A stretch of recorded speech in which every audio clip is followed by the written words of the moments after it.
నమస్తే, good morning. ఈరోజు మళ్ళీ నేను నా డైలీ రొటీన్ మీతో షేర్ చేసుకుంటున్నాను. మార్నింగ్ అంటే ఎలా ఉంటుందో అందరికీ తెలుసు. ఈరోజు మార్నింగ్ బ్రేక్ఫాస్ట్కి ఇడ్లీ చట్నీ చేశాను. తర్వాత లంచ్ బాక్స్ కానీ సగ్గుబియ్యంతో వడలు చేశాను. కాదండో ఈ వడలు అంటే నూనెలో వేసాను అనుకుంటారేమో, కాదు కాదు, అప్పే ప్యాన్లో చేశాను. ఏ విధంగా చేశానో చూడండి.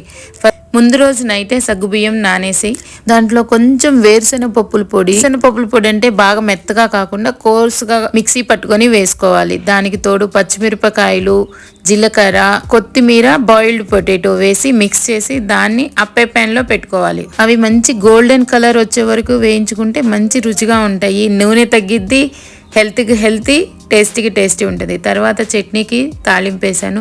నేను చట్నీ తాలింపులో జీలకర్ర ఏమి వేయనండి, ఉత్త ఆవాలు, పచ్చెనపప్పు, ఎండుమిరపకాయలు, కరివేపాకు. ఈ ఇడ్లీ మనం తిరుపతి ఇడ్లీ అంటాం కదా, పిండి ఇడ్లీ. తర్వాత ఈలోపు డ్రైవర్ వచ్చాడు, కార్ తాళం తీసుకొని వెళ్ళాడు. ఈరోజు టిఫిన్ ఇడ్లీ అని చెప్పేసి నా కొడుకు టిఫిన్ తినకుండానే బాబును స్కూల్కి పంపించేసి నేను కూర్చొని టీ తాగాను ప్రశాంతంగా.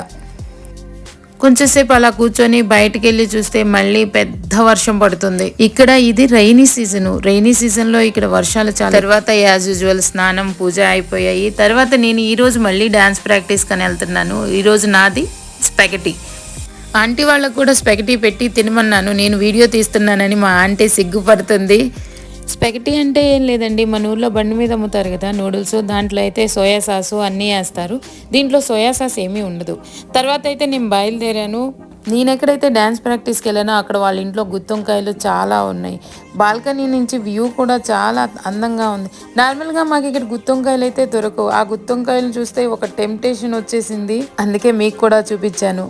మాకు డాన్స్ నేర్పించిన టీచర్ తోటి ఈ పిల్లలిద్దరూ వచ్చారు. వీళ్ళే మాకు డాన్స్ నేర్పించారు. ఆ పిల్లలకి 4-3 సంవత్సరాలు అప్పటి నుంచి వాళ్ళు డాన్స్ నేర్చుకున్నారంట. మేము కూడా ఏదో నేర్చుకున్నాము, డాన్స్ ప్రాక్టీస్ చేసేసి అక్కడి నుంచి బయలుదేరాము. ఇది ఈరోజు నా vlog. Thank you very much అండి చూస్తున్నందుకు.